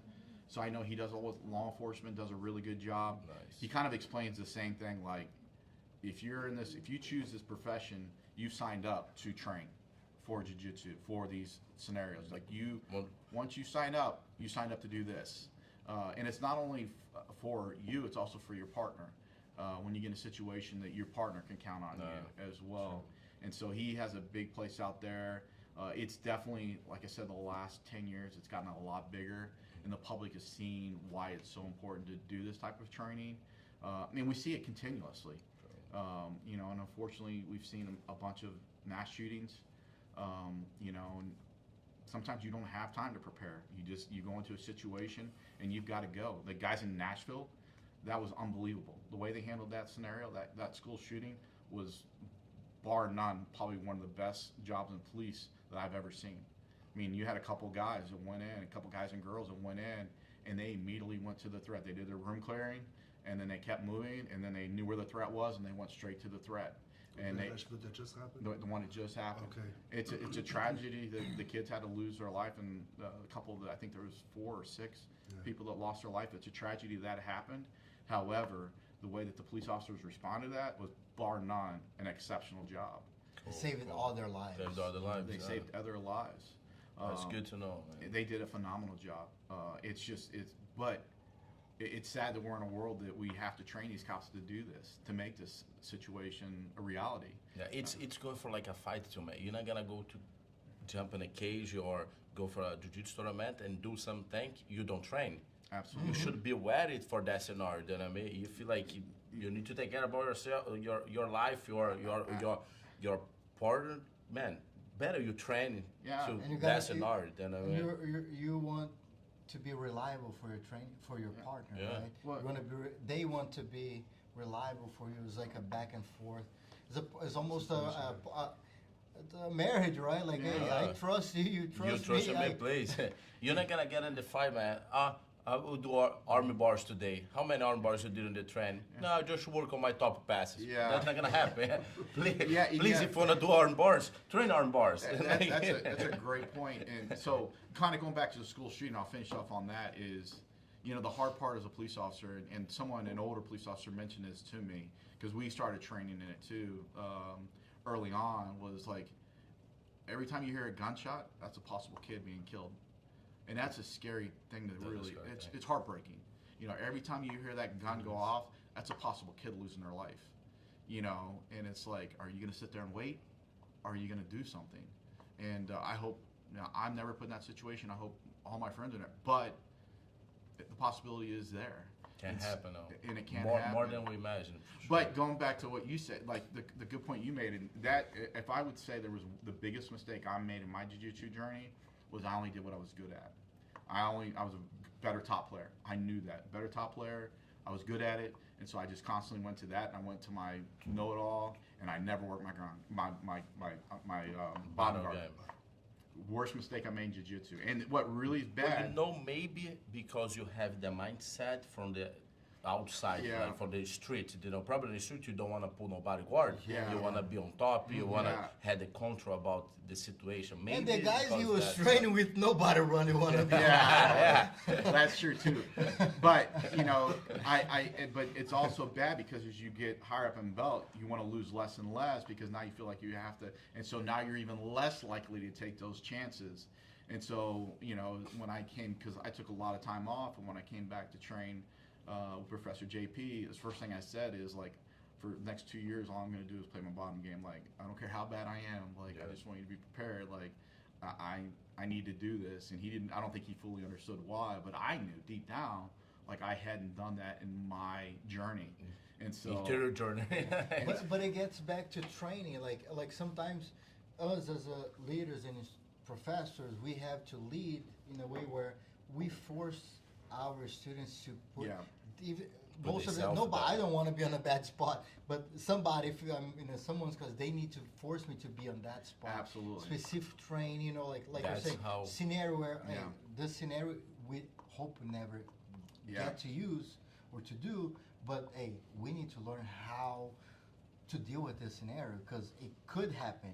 Absolutely. So I think even the police, right, maybe specific train in certain scenarios where hey, we hope we never need to use this, but yeah. we go. And going back to, I tell everybody, jiu-jitsu is like health insurance or insurance. Yeah. Insurance, nobody wants to use it, but you want to You use still it if pay you it, need it. yeah. It's like jiu-jitsu. I don't want to protect myself in the street, But but if I need, I'd rather it's there. have jiu-jitsu if I Yeah. need it. Like it's the same. I It's like kind of this. like I like, like hey, the knowledge like about I have a insurance. health insurance. I hope I don't. I don't don't need want to to use use it. But Yeah. if I want to use it, if I need it, I will be And all capable the of and all the brothers and sisters that you meet through that journey, of all the people that I mean, it's jiu-jitsu is such a small part of what we do. It's such a small part. I mean, it's the most critical part, but it's like like Zerwin comes to my house to watch Formula One now. I talk to Lauren we keep in touch with all these people because we just have this mutual interest that have now made us family. Like when you were at ADCC, like it was just awesome to see someone that I knew competing at that level. It's just like you're so excited because you want what you guys are doing now. Not to get too deep, but watching you guys. JP was living in a gym at one point. That's right. He came. Me to too. Yeah. Like 2 years. You guys. The hardest 2 years of my life. You guys came here and like look what you're doing now. Like look what all the success you guys have had. And like if like you're not proud of what you're doing and if like your friends are not proud of you, you need to find new friends because like to me it's awesome to see Ricardo opening his new gym. Yes. And then watching you guys on this journey, it's like I watch you guys on Instagram because it's just I'm so so proud to watch you Thank guys you, and man. know you Yeah. through that. Yeah, thank you. And But we talk about this. Sorry for cutting No. you, but we didn't get here. At least my journey, I did not get here without the support of Yeah. Me many too. people. Like when so many people really helped me personally to get where I am now. Like we start like I said from Yeah. nothing, building Nothing. like Below 5. below 100, Yeah. below 100 to like slowly, building with consistency, right? Like Yeah. hey, we're consistent, working hard every day. Yeah. Like some people we don't show too much, Yeah. the hard work behind the scenes. But But, how many times are we teach in class or we're in class and Amanda's back in the back room doing schoolwork to get her MBA? That's right. And it's like She's the smart, and she's the smart one. Oh, we already know Like that. without this, Yeah. it would not happen without them. And then Zerwin doing all the IT work behind. No, It's no. I always- always thought to Josh and Herb, like our wives behind that Behind to make this happen. We just the face outside. Yeah. It's behind that, Maria, Behind this- Ludmila, Maria, they And like, all the friends that Yeah. give us support as well. Yeah. You're big one that supports Yeah, us. no, So I'm proud of you guys, and I'm just proud to watch your guys' journey as you continue. Max in the fighting, Ricardo on his gym, and then obviously The PBJJF is going to be awesome to watch grow. I mean, we've already seen it do outstanding as far as we saw the little tournaments that we started. And That's right. You on the first one? Yeah. The first And one. so now we've seen it grow, and I think you guys will see great success. And so it's awesome to watch. And one thing I want to say about this, like, we like somehow in the United States, you can do whatever you want. Yeah. You can be successful picking up this. Yeah. You find the ways, like, you pick up one, and then you start picking up Yeah. hundreds, and they're like, I need some help. Hey, let's do it. Let's open a company. All right, now let's buy a car so we can pick up more. I think what is also great is, like, in the United States, you are capable of doing whatever you want. Yeah. You know, we can start from nothing And be successful. and And be be successful. And Yeah. then whatever, literally anything you want to do, it's possible. It's hard. Yeah. Everything's Not hard. easy, yeah. Nothing is Everything is Yeah. hard, but like I it's, see you guys putting the hours in. No. Trust me, I see you. I see you put. But you know what? You've never. You know the thing. I get to see you personally, JP. Is it never affects your teaching in the way you are at the academy. I mean, the students would not even really know how much work you're doing on the back end because it's really seamless. You know, I know Zerwin's picked up some classes, and I think that's great. But it also gives the students a different perspective in jiu-jitsu because he may say something that you didn't say or vice versa. the style of teaching, the details. It's, But I mean, the students have, even with all the stuff you have going on, the students have never been neglected in that space, and I think that's awesome. So even though You didn't know that we only has plan how to say? we don't have You plan said- A and B. It's just Yeah, plan A, yeah. like, Plan A, where- yeah, or that's- we do it, or we do Yeah, it. yeah. That's the way. A lot of, a friend of mine asked me a couple of days ago, like, I don't stop fight jiu-jitsu, you know, but I did a real break a little bit for MMA, you know, focus on my MMA, on my things we do here, open the school, I got a daughter, and like, man, what is your plan B, man? Like, if that don't I'm like, I don't have plan B. It has to That's work. like, it should to work. Then I mean, and no, but like, no, maybe you have a plan B. Maybe you can be only coach or fighter. Like, no, do everything, and everything needs to have to To work. work. Like, Yeah. and it's things But they get all out. connect. So like everything we connect. try to do all connects, right? Like we're kind of trying to create a ecosystem, right? Yeah. Where everything can connect Yeah. together. yeah, You know, and Ricardo, like Ricardo, I'm telling you, Ricardo, I think he's the hardest. Like His day he's has more crazy. than 24 hours. yeah, crazy, yeah. Ricardo, I don't know how he does it, but he crushed it. Yeah. Sometimes like, man, he crushed. So Ray, if you're still out there, he asked if what one rule in scoring would you like to see changed? Yeah. And I'm not the expert on that, so I think pulling guard. I'm not a big fan of pulling guard. I think that should be penalized. I think the person should automatically get 2 points for the takedown on pulling the guard in any situation because I think it takes away from again what we were talking about wrestlers and. Just my opinion. The guard pulling's always the one that I've always I will take the advantage. No Yeah. advantage. from advantage. And, I think the and one- cut the time for like last time, especially on the black belt. 10 minutes. Okay, good. Yeah. It's like, Make it more ah, entertain, make more it interesting, yeah, entertainment. Why a lot of people who don't know wrestling, never did wrestling, watch wrestling can understand. It's 3 minutes round, man. It's Yeah. like way easy 2 to. minute rest. 3 minutes. Yeah, Yeah. okay. Yes. Can be 90 minutes, but break this down Yeah. in rounds. You That's a score good- on rounds, you know, like maybe you're happy, or just like 5 minutes rounds. And we've been Each talking other. about like we're Yeah. consistently work on updating our system, our rules. Yeah. You know, like to make it safer. Bottom line is safety for all the athletes. Yeah. We want to take care every athlete as our students. It's kind of like Yeah. we Good idea, really yeah. care about every single person that comes to PBJJF's tournaments, and we will take care of the professors, students. You know, like hey, we want your students to be safe. Like we try to create rules based on safety first, Yeah. because that's a priority for us. Absolutely. And we believe that's the way jiu-jitsu can grow. We try to make entertainment enough for not focus on entertainment for people that don't know jiu-jitsu, but people who already know jiu-jitsu, but in a way where they bring their friends and family that they see the amount of benefit jiu-jitsu bring to their lives, and they want to join jiu-jitsu and trying to create that kind of. So let me ask you guys this. I know we're kind of running short on time. Who do you think is the best up and coming, like the guy or girl that you just absolutely love watching? That you think is just going to be the future of jiu-jitsu, gi or no gi? And you can say both, gi and then no gi. I can start. Yeah. Kainan in the gear, he's doing an awesome job. The Rutolos brothers, it's like insane what they're doing. Yeah. Mika Galvão is like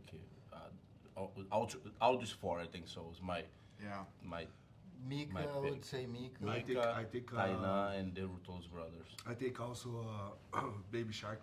Baby Shark, oh my God, But that not kid Baby is Shark awesome. anymore, right? He's growing up. Right? Joguinho is awesome to watch too. Yeah, Like, don't stop. talk about the girls, man. I forget her name, but Fionn. that girl's like Fionn. Fiona's good, but she already More to, little. I don't want to call her old, but that kid is like 18, man, 19. That's the all the four I told. okay.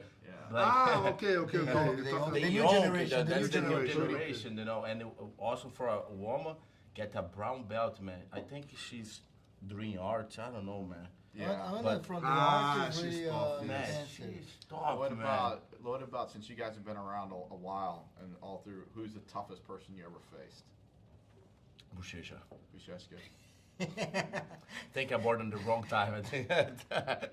What was so tough about him? Man, I don't know. He's strong, but normal strength. But I feel like he's exploded. You know what I mean? Like I fought with him twice, and on the first time he just killed me. On the second one, I start head on points, you know, and I have everything in control. And at one point, he decided get off. And he just like blah, blah, blah, turned like a crazy mode. Yeah. And I can't catch him. Then I mean, I think he understands That's awesome. the tough guy I roll and I fight in the gear. Gordon has something different too. I fight with Gordon. Has something different for no gear, you know, cause like special. I think he's adjusted. Yeah. You know, he everything he do is super Tight. tight. Yeah. You know what I mean? These two is the toughest guys I ever fought. And training, Rodolfo and Gutenberg. That's the two guys that train. I don't fight with they both with my friends, but that's the two Toughest guys. that ever trained. What would you say? For me, I think Paulo Miao. Well, I don't think Is That's funny because we completely different. size, you know. Yeah. When JP fought, he's like lightweight. Paulo, because like I couldn't get him he was by advantage, you know, so close, but he had a style in a game where, you know, he was very strategic. I think by not winning, I think that, you know, I think the guys, if you win, the guy is not as tough, right? Yeah.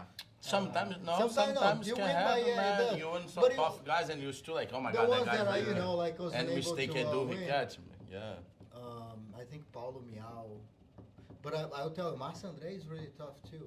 Yeah. I think Marcin, Márcio he André- just won. He Man, just I'm won Pan Am. super, Márcio I'm André. super happy about his performance on Pan Am's because like he come like super good like a couple years ago, and then he opened his school, moved to SA, he slowed down a little bit on results, do you know what I mean? And he just decided I will cut weight again. I will back for featherweight, and But he's I will always be been to the talent. top. Yeah, he always been been talent, but talent. like. Talent Since is not like, everything, since, you know, Yeah, because that's like, true, you that's need true. to put the work. You need to Since put the work. blue belt. Since Since Juvenile. the blue, he won blue belt towards adults. He's 15 years old. On that time they can fight, you know. Yeah. Before juvenile, I think he's 15 or 16 years old, and he jumped to fight in an adult division, and he won 7 fights in a day. You know, crazy. He's a tough kid. Yeah. I think both. Do you have somebody, Ricardo? I have João Gabriel João Gabriel. Yeah. e Kina Cornelis. Yeah. They're tough. When I had both of them, I fought in brown belt. Kina was in the finals, open, and then João Gabriel in the Panems. You know, you Brown fought belts. with Kina on the Worlds on the Pan Am? No, Kina was Las Vegas Open, and João Gabriel Panems. Nice. That's Brown also because belts. like we got a completely different age, but we close Yeah. belts. Cause like I remember like they are brown belts. I'm like blue and get purple. They still brown and boom jump to black. You know. And like JP, couple years on the difference too. I'm the youngest And one. one thing Sorry I'm gonna guys, say- I don't look the young one, but I am. Hey, but I'll tell you, the most technical guy I trained with is Lucas Lepri. Lucas, I didn't have the opportunity to train Lucas Lucas yet. Lepri, man, the guy is I don't know, there's something going on with him. He got something. I'm like you guys. There's a fight he got Cyborg and putting Cyborg to fly. And he was Like a baby, lightweight. like a child. It was like, how in the world? And you Crazy. train with the guys like, man. And you see him like, you know, he's the And most. training is hard because, man, we train. I mean, we had a lot of experience training with everybody, like you Yeah. guys already, but like it's hard to pick like a. Yeah, tough. But I'll But tell you, I had look, experience with Rodolfo too. Rodolfo, Cyborg, yeah. like, Man, Rodolfo, like, is the guy. Rodolfo is crazy. I don't know. When I start training on the competition class, you know, for like Yeah. GF I'm a blue belt. I'm the only blue belt allowed to do that class on that time. Yeah. And Rodolfo, his prime. That's the Yeah. year he won his first award, the black belt. And the train on that time is divided by weight. Okay. And I'm 17 years old, but I'm like already 205, 210 maybe on that time. Then I'm always big. And Julio, Mike, go to the heavyweights part. Man, some days I'm back at home without to score one advantage and nobody. Yeah. And I mean, get back on the bus, like my head on the bus, like, what do I do with my life? I need to go back to my house. You know? But these make me learn a lot, you know. And Rodolfo, one of the guys like who most tapped me on my life, I think so. One day that's almost make me almost quick jiu-jitsu. I tap on like a shoulder pressure, man, Yeah. on the half guard. 'Cause there was And so I'm much like, pressure. So much pressure. Yeah. And you know, it's the terrible thing. And like, what happened? Yeah. He told me like, what happened? I'm like, What are you almost tapping for? exploded my head. What happened? Should it tap or no? So I'll tell you one funny story before we close out. So I was flying back from Rio by myself, and I happened to be in the airport, and Minotauro happened to be in the airport at the same time. He was going to Pride in Japan. I don't know if he was fighting or his brother, but it was just him sitting by himself. Nobody bothered him. And I was a huge Pride fan back in the day. Wow. Because Pride like was best, great. yeah. Same. you got to remember, Me too. I won't make this a long story, but back then you got to remember, like my first instructional video was a VHS, and it was Jorge and Gracie when he had a big mustache, and like it was like I think they put up a sheet in the back. It was like the logo, and it was like this tape had been copied like 40 times. It was all blurry. Then Arte Save video, remember that Arte? Suave. Arte Suave. It was with, but that was like the first video that we had of Brazil. It was huge. So Sorry, I'm not from this time. yeah. But anyways, so I'm coming back, and Minotaur is sitting by himself. And No, you were. I was a huge Minotaur fan, but this was right after he fought Bob Sapp. I don't know if you saw the fight. Yeah, so- But he got absolutely annihilated, and I was so nervous. And and he's sitting there, and I'm like, hey, Minotaur, I go, big fan. He's like, oh, and he was very nice. He goes, oh, I didn't know what to say, and I look at him and go, man, you can take a beating. And he just, his eyes were all, and he looks at me, and he knew I was nervous, and he just laughs, and he's like, hopefully I can give a beating too. I go, no, that's not what I meant. I just watched the Bob Sapp fight, and I was like so scared. But I think I had like That fight was crazy. yeah, but I think I had like a fight magazine I gave to him, and he was real nice. But I just remember like the only thing I could think to say was, "Man, you can take a beating." That's funny. And he just And looks like, at yeah, definitely. That's why I don't want to. Yeah. And hey, we want Minotauro here as well. For right? sure. I one trained with day, Minotauro one day. Well, I will try to get so Dave Batista is one of my. I train with him. He's a purple belt. Maybe if he's ever in town, we'll get him on here. He's on WWE, right? Well, now he's doing movies. Movies. He does He was WWE. WWE, right? yeah. You sent me a picture of him. I was like, Yeah, hey, he Dave wants to Batista. train. He wants the to guy train. that does the Guardian Marvel. of the Galaxy. Oh my yeah. gosh, that's awesome. So we actually train at his home gym. He's doing a lot of moves now. It's like, Yeah. I think I don't know. A couple months He do a ago. lot of Netflix things. So I've known him for about 15 years, 20 years. Really good guy. Purple belt under Caesar. That's nice. But yeah, I actually sent him a link to the video, so if he's watching. But yeah, he trains. But you know, it's just again, it goes back to you get to meet so many wide variety of people in this sport. But yeah, just don't tell Minotaur you can take a beating. That would be my 2 cents on that. I watched that fight at over He's still hundreds messed of up. times. I just watched that before my last MMA His fight. his neck is still messed up from that fight. From that He's hot. When he got slammed, he is still. But no, he get like all the time. No, Get no. up and win. how to say what quando o carro passa por você. The truck. The Truck. Yeah. crushing Smash. here, smashing here, and he survived, man. Yeah. Bobby Sapp is nothing. Yeah, but he was. I loved him. You know, just the old pride I could talk about forever. Crow Cop. You know, watching him. You know, Sakuraba. Vanderlei Silva was in his heyday. Pride is nice at that time, man. It's Oh, crazy. it was Man, Pride back in the days. It was Yeah. and the lady. You know, the announcer. Hey, that's the best experience I have heard announce on ADCC. You should have it as your ringtone or something. Yeah, when people call you. But Pride in the old days was my favorite. Pride was good. So. And I think they ended up getting bought. And Well, actually, Shane McMahon from WWE really tried hard to buy them because he wanted to bring them back, and UFC ended up buying it and basically just kind of shut it down. No. yeah. And now they're doing the One Championship, which Rich Franklin is a big promoter of that, and they're actually picking up a lot of steam. But it's like Hey, the One same Championship rules is as doing the good, Pride. man. Yeah. Like it's One it's- FC, One One FC? FC, yeah. Yeah. They are. They like it. But it's like the same. the No, same so they'll do rules. Muay Thai. Okay. They'll do Muay Thai with the gloves, with the small gloves. They'll do jiu-jitsu match Thai fights over Hey, there. the crazy thing they do is they kickbox with like MMA gloves. Green MMA gloves.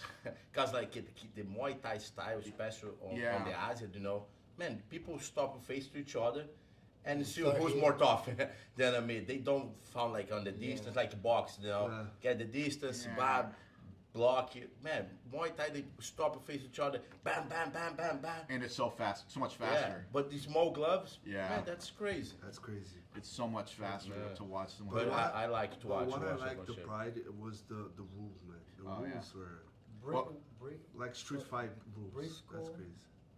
Briscoe. But going back on that question there, that you asked about the points, what Oh things yeah, to you be don't changed. say your opinion, sorry. I think that the one major that they changed, and I loved it, was the 50-50. Oh yeah. Because 50-50 was very important. Goals, advantage, points. yeah. Advantage, points. So that was a time that everybody was fighting, getting 50-50 and only doing that. Hey, So that was the best. My brother is expert on this back in the day. Carlos, he said right there. And he was blue belt. I'm a white teacher on that time, you know, I'm a brown belt. And that's like, that making me yell at him so much. I'm like, let me call that. Shit and look for somebody. So You know? the Mayo brothers. So I remember watching Casino train for the 50-50. Like he spent months doing nothing but protecting against the 50-50 of how to prepare for that. And he did really well against it. He was the one guy that could actually negate was Casino. He did a really good job. And It was making me feel more mad with Carlos on that time. Because some fights you know, like, man, we can't temper this guy. Just let it go to 50-50 and keep it moving on. Yeah. And he fight, put it in 50-50, connect foot lock, 2-0, Anyway, the time is done. I'm like, man, why are you doing that? You have to just to tap this guy. I'm like, try save energy. Try save energy. Like, okay, tap him in 2 minutes and rest the time. The rest of the fight, you know. But he's like a young kid at that time. I hope he changed his mind. That's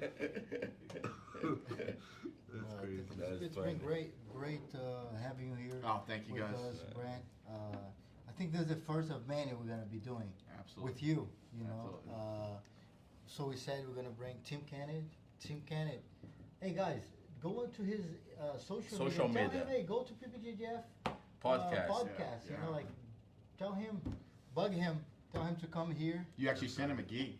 We did. Yeah, you sent him a That's Brave right. gi. That's cool. right. Brave sponsor, our sponsor. We're able to send him a gi. Yeah. Or official.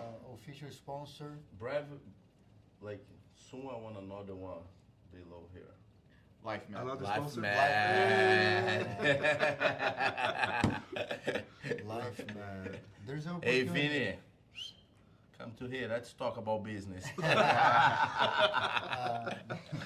been great, like tell everybody, you know, like we're talking about eventually Mika Galvão, you know, he Nice. can speak English pretty well. The Toyorolo brothers, you guys are more than welcome to come, Sure. you know. If you guys ever want to see them here, go tell them, hey, go to PBJJF podcast.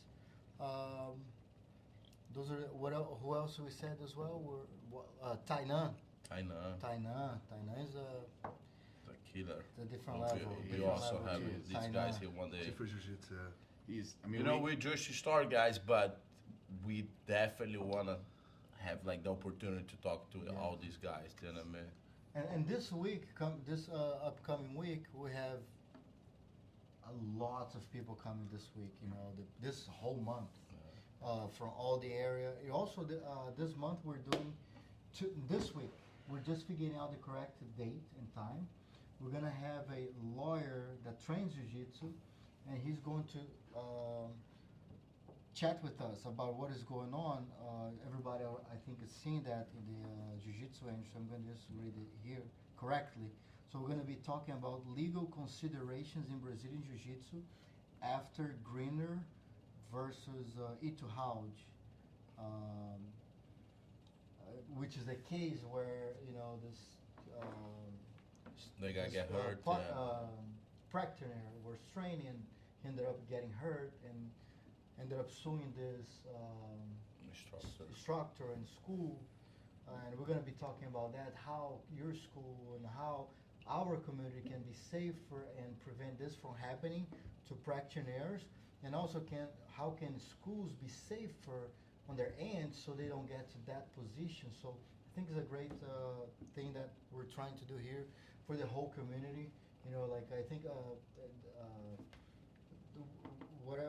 everything that Jeff is doing, putting together, he's pretty much putting the whole case together, and like really, I think he's going to be able to talk to people that have no experience about law, right? Like Absolutely. we're very like we're white belts on that scenario. So I think he's going to be able to translate what everything's happening, and how can we all as a community can be safer and prevent this from happening again. You know. Definitely. I think I really want to already thank you for all the work. He's showing us a lot of things that he's doing. Like he's really putting the time to share his knowledge and his experience with the whole community. I think every school owner and everybody in this industry, in jiu-jitsu, should watch this podcast. So we're going to announce it soon. It will be next week. And I think it was a great time, great conversation. Thank you for coming. Thank you for having me, Thank man. you, appreciate it, Thank you. Brent, Ricardo, Max. I just want to thank you guys so much. Make sure you comment, share. This is gonna be live and will be eventually already right after we post it on our YouTube channel. Please share, follow, subscribe. This is the way for you guys to support us, to motivate us to keep doing it. You know, like we really need that. That's the way you can give the support. Just click that button. I like it. Like the video. Share with everybody I know. Share with people. Tell them to subscribe. More will you guys help us to grow more people and better we get, and more content, and more people can bring for you guys to watch. You know, really making this for you. Like, and it's great, to be honest. It's easy because we like hanging I out love and to talking. do You know, that. we learn a lot. So, but please give us that support back. Just give the like, subscribe, share with everybody. You know, I think it was a great conversation. Really appreciate I you love coming, it. Brent. Decided, you. you know, like you could be with your family, you know, Yeah. and you spend this time with us. Really No, appreciate. I'm excited for what you guys are doing. I love seeing it. So, Awesome. thank you Let's go. guys. Thank you. Thank our sponsor, Brave. Thank you, Brave.